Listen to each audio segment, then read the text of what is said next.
Hello everyone from this side Adarsh Kumar. आज हम class 10 science के इंपॉर्टेंट एमसीक्यू के सीरीज में आपका चैप्टर नंबर 11 इलेक्ट्रिसिटी चैप्टर के जो भी इंपॉर्टेंट एमसीक्यू बोर्ड के एग्जाम में बनाई जा सकती है उनको हम वन बाय वन डिस्कस करेंगे। ठीक है, तो यहाँ पे फर्स्ट क्वेश्चन आपसे पूछा जा रहा है, the current in a wire. एक करंट जो होता है वायर में क्या होता है, किस पे डिपेंड करता है। ठीक है, does not depend on the resistance and the potential difference, ये आपका फर्स्ट ऑप्शन है। बी है आपका depend only on the resistance of the wire. C है आपका depends on the both resistance and potential difference. और डी है आपका depends only on the potential difference applied. ठीक है, किस पे आपका करंट डिपेंड करता है, आंसर करेंगे कौन सा ऑप्शन यहाँ पे सही होगा। यहाँ पे जो हमारा ऑप्शन है वो आपका बोथ वाला होगा। ठीक है, जिसपे आपका जो पोटेंशियल डिफरेंस और रेजिस्टेंस दोनों पे ही आपका करंट डिपेंड करता है ना। जितना ज़्यादा रेजिस्टेंस होगा उतना ही कम आपका करंट फ्लो हो पाएगा। ठीक है, क्योंकि करंट किस पे डिपेंड करता है, number of electron flowing per second. ठीक है, तो आपका उस पर डिपेंड करता है। ठीक है, और पोटेंशियल डिफरेंस जितना ज़्यादा होगा उतना ज़्यादा आपका करंट फ्लो होगा। तो option number C is correct. ठीक है, अगले क्वेश्चन में आते हैं। तो नेक्स्ट क्वेश्चन में यहाँ से पूछा जा रहा है, the free electrons of the metal. ठीक है, एक मेटल के जो फ्री इलेक्ट्रॉन्स होते हैं वो are free to escape through the surface, surface से निकलने के लिए, स्केप होकर के बाहर निकलने के लिए फ्री होते हैं। बी बोल रहा है do not collide with each other, जो इलेक्ट्रॉन्स होते हैं वो आपको कोलाइड नहीं करते हैं कभी। ठीक है, सी बोल रहा है are free to move anywhere in the metal, metal के सरफेस में वो कहीं पे भी मूव कर सकते हैं। डी बोल रहा है do not collide with each other. Which will be the correct answer for this question. यहाँ पे जो हमारा करेक्ट आंसर हो जाएगा are free to move anywhere in the metal, metal के सरफेस में वो इधर से उधर आपका मूव कर सकते हैं, तभी तो वो करंट का कंडक्टर कहलाते हैं, है ना। मेटल के सरफेस में मूव कर सकते हैं लेकिन स्केप नहीं हो सकते हैं, है ना। और जब भी ये मूव करते हैं तो एक दूसरे के साथ में कोलाइड भी होंगे, है ना। तो यहाँ बोल रहा है डू नॉट कोलाइड, तो ये भी इनकरेक्ट हो जाएगा। ठीक है, तो ये केवल ऑप्शन नंबर हमारा कौन सा सही होगा, तो option number C is correct. ठीक है, अगले क्वेश्चन में आते हैं। तो नेक्स्ट यहाँ पे पूछा जा रहा है, how many joules of the electrical energy transfer per second by 6 volt, 6 volt आपका पोटेंशियल है एंड 0.5 एम्पियर लैम्प। ठीक है, तो यहाँ पे कितना जूल इलेक्ट्रिकल एनर्जी ट्रांसफर हो रही है पर सेकेंड, ठीक है, वो बताना है। ए ऑप्शन है 0.83 जूल पर सेकेंड, और बी है आपका 30 जूल पर सेकेंड, और 3 है जूल पर सेकेंड सी है, और डी आपका 12 joule per second. Which will be the correct answer for this question. Option number C is correct. कैसे, तो हमें इलेक्ट्रिकल एनर्जी निकालने के लिए क्या करना होता है, V potential, electric potential into I into time करना होता है। ठीक है, तो यहाँ पे आपका वी कितना है, तो 6 वोल्ट है, और ये आपका आई कितना है, 0.5 एम्पियर है। इसी के साथ में हमारा जो टाइम है वो 1 सेकेंड है ना। तो इसको मल्टीप्लाई करेंगे तो क्या आएगा, 3 जूल पर सेकेंड। ठीक है, तो 3 जूल पर सेकेंड आपका एनर्जी यहाँ पे ट्रांसफ़र हो रही है पर सेकेंड। ठीक है, तो इसकी एक्सप्लेनेशन कुछ यहाँ पे गिवन है ना, कि E G equal to V I T.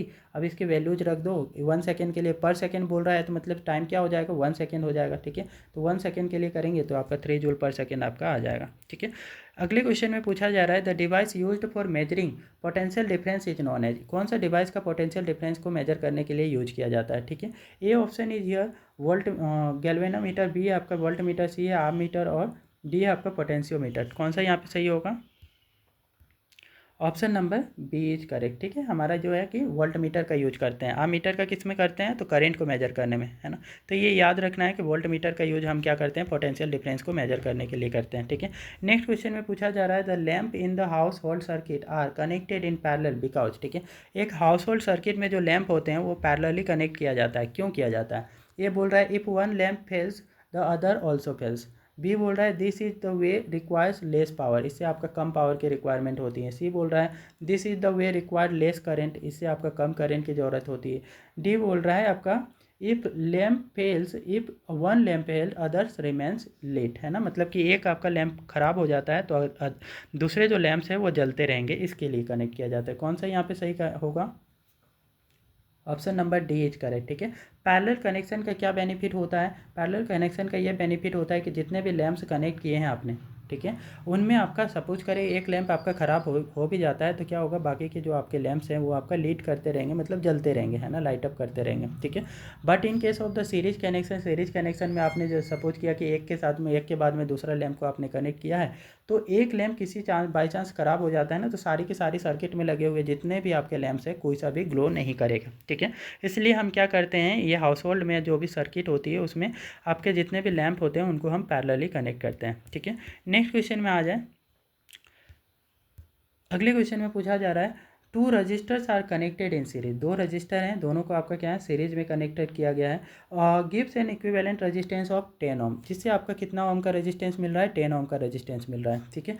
When connected in parallel, ये इसको जब आप पैरेलली कनेक्ट करते हो, गिव्स 2.4 ओम रेजिस्टेंस, ठीक है। तो उससे आपका 2.4 ओम का रेजिस्टेंस मिलता है। Then the individual resistance are, तो इस केस में आपका इंडिविजुअल हर एक का आपका इंडिविजुअल रेजिस्टेंस कितना होगा, ठीक है। ए बोल रहा है 8 ओम एंड 2 ओम, बी है आपका 7 ओम एंड 4 ओम, और सी है आपका 6 ओम एंड 4 ओम, और डी है ईच ऑफ 5 ओम, ठीक है। आपका हर एक में 5 ओम का होगा, ठीक है। कौन सा यहाँ पे सही आंसर होगा, option number C is correct, ठीक है। 6 ओम एंड 4 ओम, ठीक है। क्योंकि जब भी इसको आप सीरीज में कनेक्ट करते हो तो इक्विवेलेंट रेजिस्टेंस जो होता है वो क्या होता है सीरीज में R1 + R2 होता है, ठीक है। मतलब 6 ओम और 4 ओम को आप कनेक्ट कर देंगे तो क्या मिलेगा आपको, यहाँ से आपको 10 ओम मिल जाएगा, ठीक है।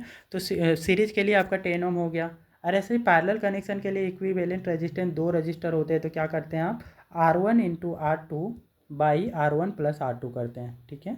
तो R1 + R2, ठीक है। ऐसा करेंगे तो हमारे पास क्या हो जाएगा, तो ऊपर में न्यूमरेटर में क्या आ जाएगा इक्विवेलेंट रेजिस्टेंस में, तो 6 × 4 डिवाइडेड बाई 6 + 4, ठीक है। तो 6 4 जा 24/10 है ना, तो 24/10 इज 2.4 ओम। तो हमारे पास ऑप्शन नंबर सी जो है करेक्ट है, ठीक है।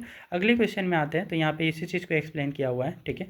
अगले क्वेश्चन में यहाँ से पूछा जा रहा है 2 bulbs of 100 watt and 40 watt are connected in series, दो बल्ब हैं जो आपका एक कितने का है, एक आपका 100 वाट का है, दूसरा आपका 40 वाट का है, दोनों को सीरीज में कनेक्ट किए हैं। The current through the 100 watt bulb is 1 ampere, आपका 100 वाट बल्ब से जो है करंट 1 एम्पियर का जा रहा है। तो करेंट थ्रू द 40 वाट है ना, 40 वाट 40 वाट वाले जो है बल्ब से कितना जाएगा, ठीक है। ए ऑप्शन है आपका क्या 1 एम्पियर, बी है आपका 0.4 एम्पियर, एंड सी है 0.8 एम्पियर, एंड डी है आपका 0.6 ampere. Which will be the correct answer for this question.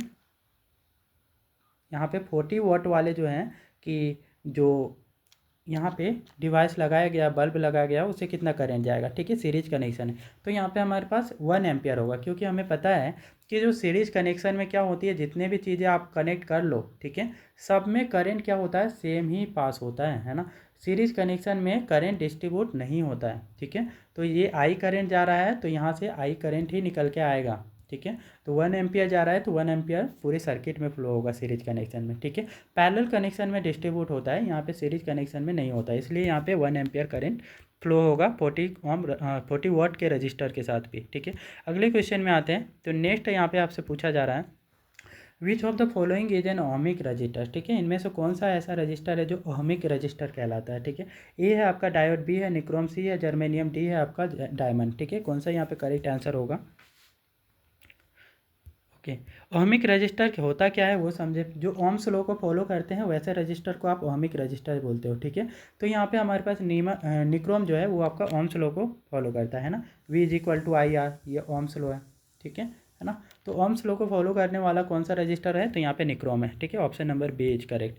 अगले क्वेश्चन में आते हैं, नेक्स्ट क्वेश्चन में यहाँ से पूछा जा रहा है the resistivity of the certain material is 0.6 ohm metre, ठीक है। ये रजिस्टिविटी आपका गिवन है एक मटेरियल का 0.6 ohm metre. The material is mostly like to be, तो ये मटेरियल कौन सा हो सकता है, ए बोल रहा है अ सेमीकंडक्टर, बी है आपका कंडक्टर, सी है एन इंसुलेटर, और डी है आपका a super conductor. Which will be the correct answer for this question. ये एक सेमीकंडक्टर है ना, 0.6 ओम मीटर जो है कि ये किसकी रजिस्टिविटी होती है, तो एक आपका सेमीकंडक्टर की होती है, ठीक है। तो याद रखनी है ये पॉइंट, ठीक है। अगले क्वेश्चन में आते हैं, तो नेक्स्ट आपका यहाँ से पूछा जा रहा है the potential at a point of 20 volt the work done to bring a charge of 0.5 coulomb from infinity to a point will be, ठीक है। तो आपका पोटेंशियल एक है कि पोटेंशियल कितना है, तो 20 वोल्ट का है, ठीक है। 20 वोल्ट आपका पोटेंशियल है एट अ पॉइंट, और उससे जो चार्ज आपका फ्लो हो रहा है वो कितना कूलम का है, तो 0.5 कूलम का है। कहाँ से लाया जा रहा है, इन्फिनिटी से, ठीक है। तो इसमें आपका कितना वर्क किया जाएगा, ठीक है, वो वर्क निकालना है। ए है आपका क्या 40 जूल, बी है आपका 10 जूल, और सी है 5 जूल, और डी है आपका 20 जूल। कौन सा यहाँ पे सही होगा, जल्दी से आंसर करेंगे, इसको कैलकुलेट करें, ठीक है।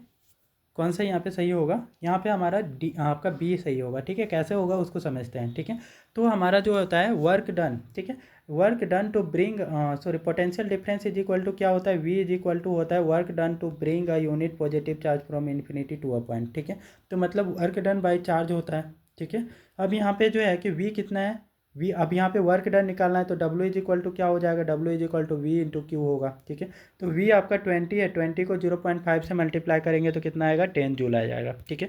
तो 10 जूल हमारे पास क्या होगा, आंसर होगा, है ना। मतलब सिंपली आपको क्या करना है कि वर्क डन निकालना है तो आपको चार्ज क्यू को वी से मल्टीप्लाई कर देना है। तो क्यू आपका कितना है, 0.5 है, और जो पोटेंशियल है वो 10 वोल्ट का है, ठीक है। तो 20 वोल्ट का है, तो मल्टीप्लाई करेंगे तो कितना आएगा, तो 10 जूल आ जाएगा, ठीक है। तो 10 जूल आपका यहाँ से आंसर होगा, ठीक है। अगले क्वेश्चन में आते हैं। नेक्स्ट क्वेश्चन में पूछा जा रहा है यहाँ पे, an electric fuse work on the, एक इलेक्ट्रिक फ्यूज जो है वो किस पे काम करता है, ठीक है, कौन से फीचर्स पे काम करता है। ए बोला जा रहा है lighting effect of the current, B है आपका heating effect of the current, C है magnetic effect of the current, D है आपका chemical effect of the current. कौन सा यहाँ पे सही स्टेटमेंट है, ओके, ठीक है। Heating effect of the current is correct explanation for this, ठीक है। आपका हीट होता है बहुत ज़्यादा आपका फ्यूज, तो वो क्या हो जाता है, मेल्ट हो जाता है, मेल्ट होकर के सर्किट को ब्रेक कर जाता है। इस तरीके से हमारे जो अप्लाइंसेज जो कनेक्टेड होती हैं उनको सेफ रख पाता है ना। तो ऑप्शन नंबर हमारा कौन सा सही होगा, बी सही होगा, ठीक है। हीटिंग इफेक्ट ऑफ करेंट, ठीक है। हीट होने से आपका फ्यूज मेल्ट हो जाता है, फ्यूज का वायर, और सर्किट ब्रेक कर देता है, और हमारी जो अप्लाइंसेस होती है घर पर लगी वो सेफ रहती हैं, ठीक है। अगले क्वेश्चन में आते हैं। नेक्स्ट क्वेश्चन थोड़ा न्यूमेरिकल है, आप इसको कैलकुलेट करना, ठीक है, और अच्छे से अंडरस्टैंड करें। बोला जा रहा है कि अ करेंट ऑफ 1 एम्पियर, ठीक है, इज ड्रॉन, ये कैपिटल ए होना चाहिए, ठीक है, तो कैपिटल ए है ये, ठीक है। 1 ampere is drawn by a filament of electric bulb, ठीक है। 1 एम्पियर का क्या है करेंट को आपको एक फिलामेंट है इलेक्ट्रिक बल्ब का, वो आपका ड्रॉ कर रहा है। Number of electron passing through a cross section of filament is 16 for the 16 second would be रफली, ठीक है। तो कितने इलेक्ट्रॉन जो होंगे पर सेकेंड यहाँ पे पास होंगे, sorry, number of electron 16 second में कितने पास होंगे वो आपको रफली निकालने के लिए बोला जा रहा है, ठीक है। कितना होगा, ए है आपका 10 टू द पावर 23, बी है आपका 10 टू द पावर 18, सी है आपका 10 टू द पावर 16, डी है आपका 10 to the power 20। Which will be the correct answer for this question, ठीक है। इसको कैलकुलेट करते हैं, है ना। तो ये हमारे पास कैसे कैलकुलेट करेंगे, तो जो नंबर ऑफ इलेक्ट्रॉन्स है, ठीक है, उसको कुछ इस टाइप से करेंगे, ठीक है। जो हमारा करंट होता है वो किसके इक्वल होता है, रेट ऑफ चार्ज पर टाइम, ठीक है, पर यूनिट टाइम, इसके इक्वल होता है। और ये जो रेट ऑफ चार्ज हो जो होती है, ठीक है, क्यू इज इक्वल टू, हम यहाँ पे लिख लेते हैं, ठीक है, आई जो होता है वो क्या होता है, क्यू बाई टी होता है, ठीक है। और जो क्यू होता है वो खुद किसके इक्वल होता है, तो आपका number of electron into charge on electron, इसके इक्वल होता है ना। तो एन ई से रिप्लेस कर दिए बाई टी, ठीक है। तो हमारे पास जो फॉर्मूला मिला वो क्या मिला, Q is equal to N E by T, ठीक है। तो इससे हम क्या करें, एन निकालना हो तो एन कैसे निकालेंगे, एन इज इक्वल टू क्या हो जाएगा, आई टी बाई ई आ जाएगा, ठीक है, आई टी बाई ई। तो इसी फॉर्मूले को हम अप्लाई करके क्या करेंगे, इसको कैलकुलेट कर लेते हैं, ठीक है। तो एन इज इक्वल टू क्या निकाला आपने, तो आई ई बाई टी, ठीक है। तो आई कितना है, आई आपका 1 एम्पियर है, और इलेक्ट्रॉन में आपका चार्ज कितनी होती है, तो 1.6 इंटू 10 का पावर -19 कूलम, ठीक है, -19, ठीक है, इतनी होती हैं। और ये हमारा यहाँ पे ये ऐसे लिख सकते हैं कि n is equal to 1 ampere into 1.6 into 10 का पावर -19, ठीक है, -19 होता है, ठीक है। तो कुछ इस टाइप से डिवाइडेड बाई हमारा टाइम कितना है, 16 सेकेंड के लिए। इसको कैंसिल करेंगे तो क्या आएगा, ये -19 है, तो ये आपका कुछ रिवर्स है, ठीक है। इसको इन्वर्स में लेंगे तो हमारा, सॉरी, ऊपर हमारा क्या आना चाहिए, तो ऊपर में हमारा ये ऐसे आना चाहिए, ठीक है। जैसे n इज इक्वल टू क्या आना चाहिए, आई टी बाई ई, ठीक है। ई नीचे आएगा तो 1 आपका क्या आ जाएगा, 1 इंटू 16, ऊपर में न्यूमरेटर में आएंगे, ठीक है। डिनोमिनेटर में 1.6 इंटू 10 का पावर -19 कूलम, और इसको सॉल्व करेंगे तो क्या मिलेगा आपको, 10 टू द पावर 20, ठीक है। तो ऑप्शन नंबर हमारा डी करेक्ट होगा, ठीक है। तो इस क्वेश्चन के लिए option number D is correct, ठीक है। अगले क्वेश्चन में आते हैं। तो नेक्स्ट क्वेश्चन में यहाँ से इसकी एक्सप्लेनेशन यहाँ पे है, ठीक है, पूरी एक्सप्लेनेशन कि 1 एम्पेयर की करंट जा रही है, तो आपका हम नंबर ऑफ इलेक्ट्रॉन को कैसे निकालते हैं, ठीक है। अगले क्वेश्चन में यहाँ से पूछा जा रहा है, which of the following represents voltage, इनमें से कौन सा है जो आपका वोल्टेज को रिप्रेजेंट कर रहा है, ठीक है। ए बोल रहा है आपका work done into charge into time, B है आपका work done by current into time, C है आपका work done into time by current. D है आपका वर्क डन इनटू चार्ज। कौन सा यहाँ पे सही आंसर होगा? Option number